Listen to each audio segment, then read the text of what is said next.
हमारे समाज में बच्चे जो है धीरे धीरे अपनी जो है मातृभाषा को भूल रहे हैं।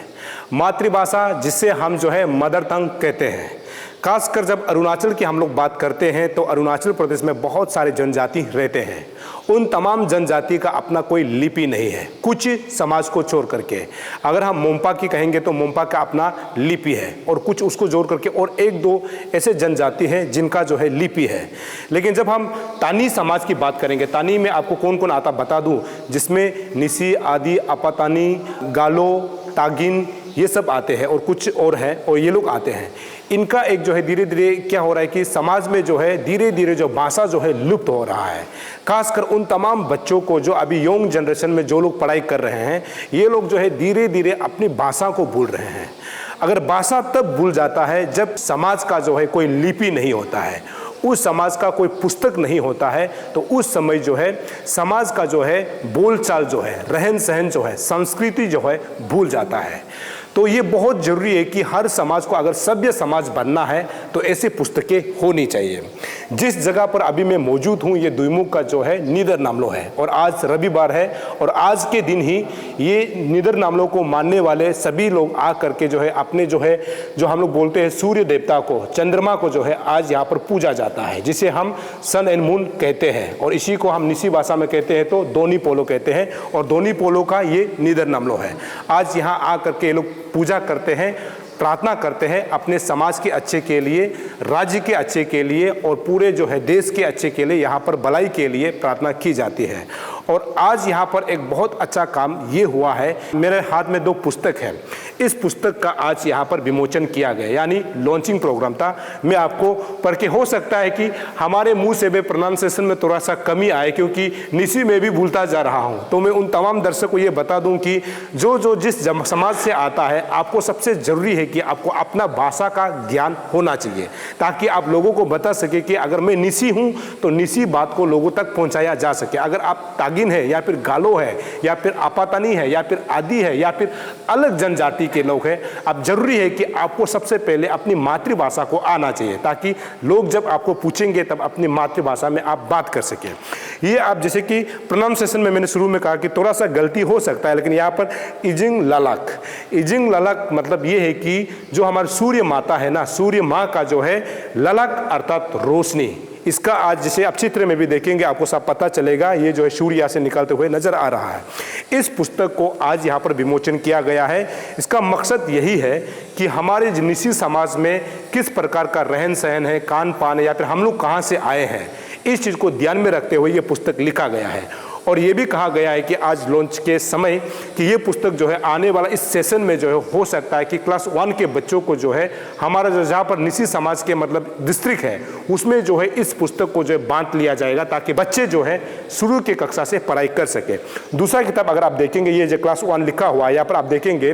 निसी आगम बेंगराब को है, मतलब निसी भाषा जहाँ से शुरू होता है ये है बोल के बता रहा है। अगर इसको इंग्लिश में अगर देखेंगे निसी लैंग्वेज इंट्रोडक्टरी प्राइमर, तो ये खूबसूरत तरह से लिखा हुआ और ये जो है क्लास 1 से शुरू कर दिया जाएगा, ऐसे आज यहाँ पर कहा गया है। और ये बहुत ज़रूरी है क्योंकि भाषा को हम धीरे धीरे भूल रहे हैं, तो ऐसे में हमारे बच्चों को निशी भाषा सिखाना बहुत ज़रूरी है। और ऐसे भी कहते हैं ना, हमने शुरू में कहा सभ्य समाज वही होता है जिसका कोई लिखित पुस्तक हो, जिसका अपना लिपि हो, वही सभ्य समाज कहलाता है। तो हम ये उम्मीद कर सकते हैं कि आने वाला समय में हमारा जितना निसी बेल्ट हम लोग कहते हैं, हमारे जो 7 डिस्ट्रिक्ट है जैसे कि कुरुंग कुमे, करा दादी, कामले, लोअर सुबनसिरी, ईस्ट कामेंग और यहाँ पर पाके केसंग, अगर उस जगह में जो है इस पुस्तक को अगर बच्चों को दिया जाता है तो हम उम्मीद कर सकते हैं कि हमारे बच्चे जो है अपना जो पूर्वज के भाषा को जो है आने वाला समय में पढ़ लेंगे। अगर पढ़ लेता है तो उनको पता चलेगा कि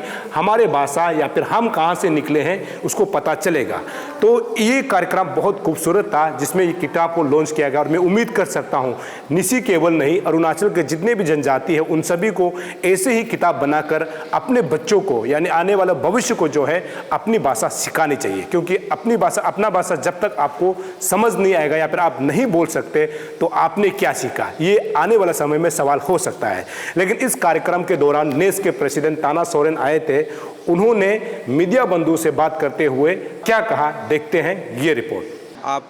सभी को बहुत बहुत धन्यवाद एंड आप लोग को सभी को मैं मुबारक देता हूँ, क्योंकि ये एक बहुत ही ऐतिहासिक हम लोग का समाज में जो क्लास 4 उसका टेक्स्ट बुक का नाम है अजंग ललाक। ये बहुत ही परिश्रम की मेहनत के बाद हम लोग कुछ एक कंक्रीट के रूप में हम लोग टेक्स्ट बुक में अभी डेवलप किया है, क्योंकि हम लोग का जो भाषा है बहुत से वो लिखित रूप में नहीं है, वो ओरल ट्रेडिशन में रहते हैं कि इसलिए हम लोग का जो भाषा दिन बर दिन इसमें कहीं हम लोग का समाज से गायब होते जा रहा है। लेकिन आज जो टेक्स्ट है अभी जो दो हम लोग का जो स्वदेशी हम लोग का इंडिजिनस स्कूल है और एक जो रांग में है जो न्यूबू निगम यरको, एक जो मया में, उन्हों के लिए हम लोग ये टेक्स्ट बुक डेवलप किया है। तो एक हम लोग ये सोचा है कि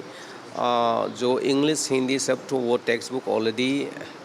पब्लिश्ड है, प्रिंटेड है, गवर्नमेंट ऑफ इंडिया स्पॉन्सर, लेकिन उसी पढ़ाते वक्त हम लोग को जो बच्चों को अपना ही जो मातृभाषा है वो मतलब गायब होते जा रहा है। और उसी संदर्भ में हम लोग को ये चिंतित में है कि इसको हम लोग किस लिए हम लोग का अपना भाषा में भी पढ़ा नहीं सकते, इसलिए हम लोग ये जो बोर्ड मेंबर हैं council for language research and training, हम लोग बहुत मेहनत करके यहाँ बहुत से विद्वान हैं और अलग अलग विशेष में जो दिलचस्पी रहने वाला लोग हम लोग जी जान लगा करके हम लोग आज क्लास 4 तक हम लोग पहुँचाए हैं। और आज क्लास 4 में ये बुक जो रिलीज़ हुआ है अभी स्कूल में इसका पढ़ाई चल रहा है, और जो आने वाला में क्लास 5 के लिए हम लोग डेवलप करेंगे। अभी गवर्नमेंट ऑफ अरुणाचल प्रदेश का एक पॉलिसी ऑलरेडी है जो हम लोग का अपना अपना ये ट्राइब का लैंग्वेज ऑलरेडी स्पॉन्सर जो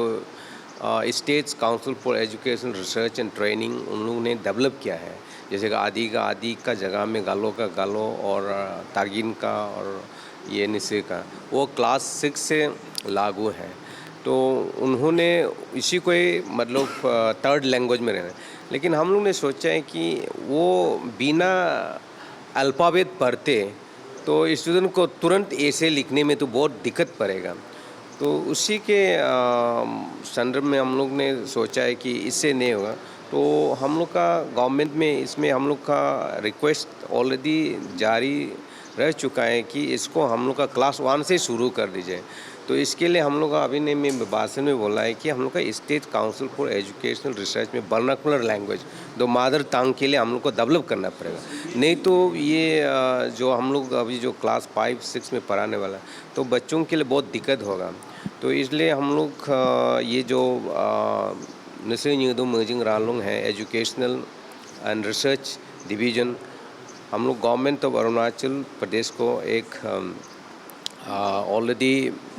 in form of appeal and request में कन्वे कर चुका है कि हम लोग को ये स्कूल में जो रन हो रहा है उसको दूसरा प्राइवेट स्कूल में भी दे दीजिए और गवर्नमेंट में भी दे दीजिए, उसको यूनिवर्सलाइज कर दीजिए। लेकिन इसमें वो है कि इससे मैटर ऑफ पॉलिसीज़ तो गवर्नमेंट जो चाहे कर सकते हैं, लेकिन इसमें स्टेक होल्डर लोग का जो खाएँ किसी ने मतलब अभी जोर शोर से जो अपना अपना ट्राइब में अपना अपना भाषा को ही प्रमोट करने के लिए, इसलिए मैं आप लोग का जरिए में ये संदेश सभी को अपील करना है कि हम लोग के स्थानीय ग्रुप्स हैं जो वाउल्स एंड कंसोनेंट को हम लोग एक यूनिवर्सली एप्लीकेबल है। नहीं तो कल को ऐसा दौर आ जाएगा हम लोग स्कूल में जैसे कि आलो में एक आलो का गालो शब्द पर लिख के उसी बाउल कंसोनेंट में तो उस वो लड़के कहीं इस कमिंग और कहीं जाता है तो फिर निश्चय के लिए बाउल कंसोनेंट अलग हो जाता है। उसी में थोड़ा हम लोग को लगता है कि कुछ दिक्कत आने वाला है। तो इसको हम लोग का जो बोर्ड है बहुत मैच्योर टीम है, तो उन्होंने ये गौर किया है कि इसको हम लोग एक यूनिफॉर्मली लाना है। तो वो चीज़ को एक प्लेटफॉर्म क्रिएट करने के लिए दोनी फॉलो कल्चरल एंड जो चैरिटेबल ट्रस्ट है तो उसी बैनर में हम लोग उसको सुलझाने के लिए रिसेंटली हम लोग एक अपोर्ट किया है कि एक conglomeration of all this different communities there who are trying to contribute something on the language promotions. So we can work it out, but we have to begin something so that in the process we can slowly structuralize and we can make it in calibrated manners. And the language is not the end that today you have developed. Today you see most advanced language of the world, they are still developing. So we are in a nascent stage. I think we are a long way to go, and it's also challenging, and it's also we are working hard that our community own mother tongue should be preserved intact, and so that the future generations will at least think that yes, this is our language, and we should be feeling proud to speak our own language, and that is what we want to inculcate in the employee होगा जब तक कि ये language का ऊपर में हम लोग का ये जब पढ़ाने के लिए जैसे कि हम लोग को शिक्षक जो टीचर चाहे जो इंस्टीट्यूशनलाइजेशंस अभी डेवलप नहीं हुआ है, तो ये इंस्टीट्यूशनलाइजेशंस तो कम्युनिटी बेस्ड ऑर्गेनाइजेशंस हैं और जो फॉर फ्रंट में जो CBO से NGO से, तो उन्होंने ये तक अभी तक तो सीरियसनेस नहीं कि हमको उसको इंस्टीट्यूशनलाइज करना है। अभी जो नेशनल एजुकेशन पॉलिसी 2022 में उसमें बहुत ही क्लियर शब्द से लिखा है कि मदर टंग को प्रमोट करना है। तो आपको इसीलिए अभी देखो जो हेल्थ एजुकेशन है, इंजीनियरिंग है, मेडिकल साइंस में अभी वर्नाकुलर लैंग्वेज में, रीजनल लैंग्वेज में अभी first time students are allowed to write there. तो इसी तरह हम लोग का निश्चय जो है वो अभी तक इंस्टीट्यूशनलाइज नहीं हुआ है। तो इंस्टीट्यूशनलाइजेशन का मतलब ये है कि इसमें एक फुल रिसर्च हो, उसमें गवर्नमेंट ऑथोराइज बॉडी बैठ के रिसर्च करके डेवलप करके और उसी हिसाब से जो टीचर जो उसमें जो प्रोडक्ट होता है वो मार्केटेबल होने के लिए इंस्टीट्यूशनलाइज करना पड़ेगा, उसका ट्रेनिंग होना पड़ेगा। तो उसी तक तो हम लोग आगे में इसी जो हम लोग जो अभी जो कोशिश कर रहा है वो किसी न किसी दिन उस रूप पर पहुंच जाएंगे, उसको तो थोड़ा समय लगेगा। और अभी ये कि गवर्नमेंट अगर इसमें एक निश्चित स्कूल जहाँ निश्चित बेल्ट है उसमें निश्चित टीच करने के लिए इनको निश्चित टीचर रिक्रूट करना पड़ेगा, वो एम्प्लॉयबिलिटी होगा, लेकिन वो टीचर कहाँ से होगा? तो उसका हम लोग का इंस्टीट्यूशन ट्रेनिंग इंस्टीट्यूशन नहीं है। तो BEd MAd वो इंग्लिश में पढ़ के आते हैं, तो इसमें डेवलप लैंग्वेज है। हम लोग लैंग्वेज टेक्सचुअल बुक में नहीं, देयर इज नो कंटेक्चुअलाइजिंग और नो टेक्सचुअल बुक। तो जब तक टेक्स्ट में नहीं तो किसको पढ़ाएंगे? तो ये जो चीज़ अभी हम लोग जो डेवलप कर रहे हैं उसी को तो अभी पढ़ा करके किसी को टीचर हम लोग बना सकता है। And this is actually median venture है, and we are looking forward, and that is not too far, we are going to achieve those thing I think very soon. जो लड़के बच्चे जहाँ दिल्ली मुंबई में पढ़ते हैं, क्योंकि ये जो बच्चे हैं उसको इतना विद्वान, इतना ज्ञान है अपना का ऊपर में, अपना रीति रिवाज का, अपना पूर्वजों के ऊपर में, अपना इतिहास का, अपना जो साइंस है। तो जो बाहर में पढ़ने वाला हो इंग्लिश, अंग्रेजी और हिंदी पढ़ के आएंगे, मैथमेटिक्स, ये बच्चे वो आईएएस बन सकेगा, ही खुद भी एनी काइंड ऑफ कंपटीशन, उसको ये सिर्फ पढ़ाया नहीं जाता ये स्कूल में। इसमें I can say in the national education policy में जो वैल्यू एडेड कोर्स है, तो हम लोग ने उससे पहले इम्प्लीमेंट करने पहले हम लोग कर चुका है। ये जो वैल्यू एडेड कर रहे हैं, ये बच्चे जो हैं इतना टैलेंटेड, इतना मैथमेटिक्स, इतना इंग्लिश में बोल पाएंगे, उसी के साथ साथ हो अपना निश्चित शब्द को भी इतना भरपूर प्रयोग, मतलब शुद्ध से बात कर सकेंगे। और जितना भी जो निश्चय का काम, जैसे कि हम लोग का जो पूजा होता है, कहीं का शादी ब्याह में वो ऐसा जो पैरिपेरल इन्वॉल्वमेंट होता है, वो चीज़ को उन लोग को पूरा उन लोग कर सकेंगे। लेकिन ये चीज़ को बच्चे जो आगे में बाहर में जो पढ़ने वाला है वो कभी कर नहीं पाएंगे। वो बाहर में जो पढ़ने वाला में इतना तक बोल पाएंगे, वो अपना माँ पिताजी को भी अपना शब्द में बोल नहीं पाएंगे। लेकिन ये बच्चे लोग इतना उस्ताद हो गया, हम लोग से भी वो गुरुजी बन जाएगा बाद में। तो अभी भी आप देख सकते हैं, लेकिन वो इंग्लिश में कोई कमियाँ नहीं हो, हिंदी में कभी कमी नहीं, वो मैथमेटिक्स फिजिक्स में बराबर का जो मेट्रो में पढ़ते हैं। लेकिन ये हम लोग का value added, it is added to the their knowledge, and this is I think what we want. And India का वही चक्कर है कि we are a mother of everything, but today this mother tongue will give you a other tongue in the flips to grow. So that is what I would request, and you must change your mindset that by studying that children will not able to perform. Rather, by studying here, they will be culturally literate and literally educated, but they will not remain literally educated and culturally illiterate.